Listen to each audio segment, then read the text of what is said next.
Welcome to the Nourish Child Podcast, a show about childhood nutrition, feeding kids, and dealing with the ups and downs of growing a healthy child. Here's your host, registered dietitian and childhood nutrition expert, Jill Castle.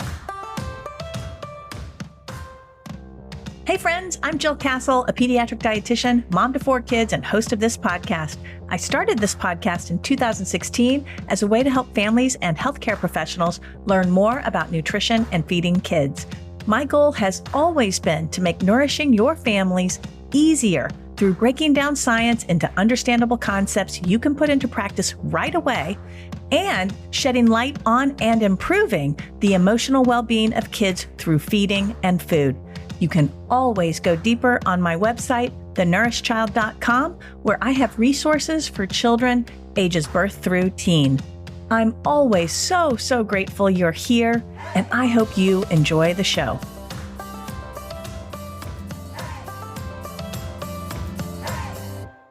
Hey there, welcome back to the Nourish Child Podcast. Jill here, and today we are talking about Prime Drink. So many kids across the nation are asking for this beverage, especially if your kids were in school. You might have heard about it because it kind of became a very popular status symbol for kids to bring into school to drink. But the question is it good for kids? And that's what I'm breaking down today on the podcast.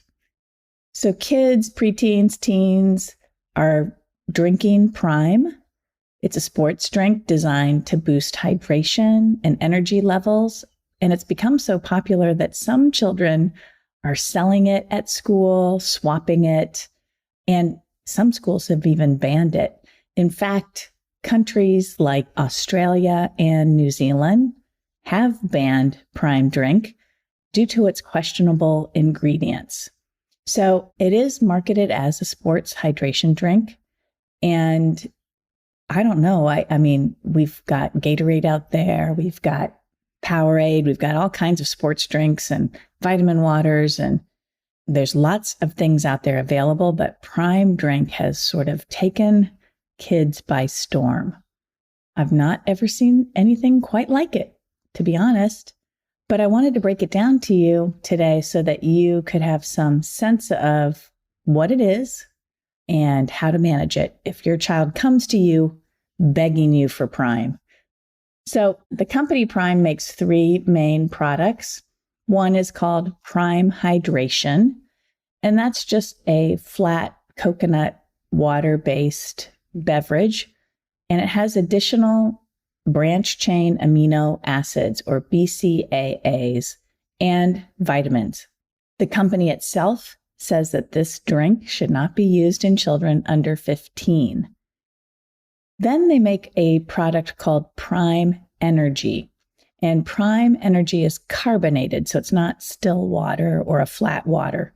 This carbonated beverage contains about 200 milligrams of caffeine per 12-ounce can. And then they make a third product called Prime Hydration Plus sticks. And these are just sticks of powdered versions of Prime Hydration. So it's just a powdered stick that you can mix with water. So are these beverages okay for kids? Well, I think there's a couple of things we need to think about. Number one, and to me the biggest issue, is the Prime Energy drinks, which have caffeine. So that is more of a concern for children. These beverages, Prime Energy, have more caffeine than 2.5 cans of Red Bull. So there's about, as I mentioned, 200 milligrams per 12-ounce can. And in fact, Prime Energy on the label says this beverage is not suitable for children under 18. So I've talked about caffeine before here on the podcast. I have also made YouTube videos about it, and I've written on the blog about it. Too much caffeine for children is no good. It can cause dehydration, heart palpitations, irregular heartbeat, anxiety, and an inability to sleep. Now, for limitations around caffeine, you can head over to the blog, and I have a resource for you there called how much caffeine is too much for a child, and I'll link that up for you in the show notes. But basically, there's a limit based on body weight for children, and it is well under 200 milligrams.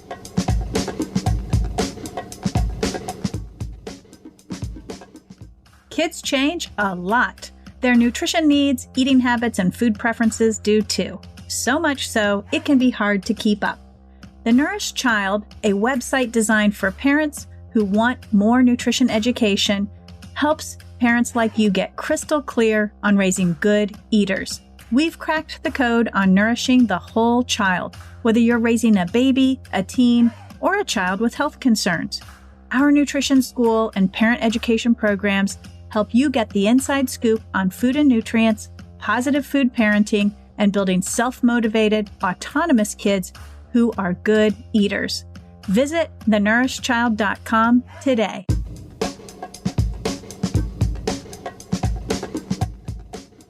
The second area of interest, perhaps concern, I don't think it's really a concern, but it's more of a sort of false safety.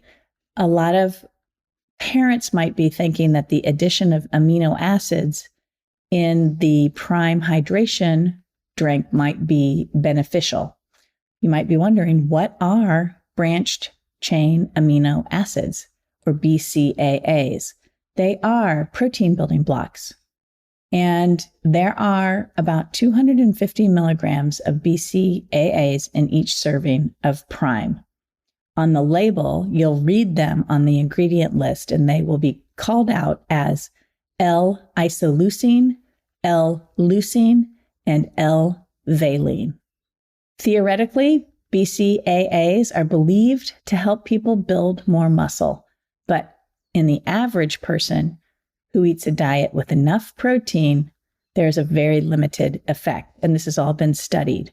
Ben Desbrow, a sports nutrition researcher in Australia, who also provided insight for my book, Eat Like a Champion, says, and I quote, "For the average kid who might be consuming this product, it's going to provide them with no benefit whatsoever," unquote. And then there's the artificial sweetener, sucralose. Sucralose is a non-calorie sweetener. And if you know about Splenda, this is the most common form of sucralose. It's 600 times sweeter than sugar, and the FDA and other organizations regard it as safe for children. Most sucralose is processed and eliminated in the stool. Some experts are concerned it may change the gut microbiome, but a 200 panel of experts found that, quote, "Data on the effects of low-calorie sweeteners on the human gut microbiota are limited and do not provide adequate evidence that they impact gut health at doses that are relevant to human consumption." This was a study and an expert panel that convened in 2020. I'll include the link to that research study in the show notes too, if any of you out there want to dig in a little deeper. So, the question again, is Prime okay for kids? I think the bottom line is this. While your child might be asking for Prime because it's the latest and the greatest and it's the popular beverage among kids, it doesn't pan out as something that's actually needed for your child. Good old water will suffice. If you have a very active kid, a kid who is participating in intensive, regular exercise lasting over an hour, then you can consider a rehydration drink, such as Prime Hydration, without the caffeine. Again, I have a lot more resources for you when it comes to hydration and the best beverages to rehydrate active kids. You can go to thenourishedchild.com, check out my course for the young athlete called Eat Like a Champion. You can certainly, for parents and coaches, get my book, Eat Like a Champion. I'll link that up in the show notes. I also have an article called Easy Ways to Rehydrate Young Athletes That Work. I'll link that article up in the show notes. And then I also have The Young Athlete, An Ultimate Guide to Nutrition, also in the show notes and over on thenourishchild.com. Remember, you can drop your questions. If you have questions about other things, ask them. I have a link on thenourishchild.com. Go to the podcast page and you can record your question there and I'll receive it by email and can share that with you here and answer it. Or you can go to speakpipe.com. That's speakpipe.com/The Nourished Child Podcast. And you can drop your question there as well. And you can always email me and I can answer them here on the show. It's helpful for you, but it's also helpful for other parents who might be having the same exact question. That's it for this week, folks. You can check out, again, the show notes and the links all over on thenourishchild.com/189. That's 189 for this episode, all about prime drink and whether it's okay for kids. I hope you have a great week and be sure to give that child in your life a loving squeeze today. Bye for now. Thanks for listening to the Nourished Child Podcast, where the #1 goal is to help you grow a nourished child inside and out.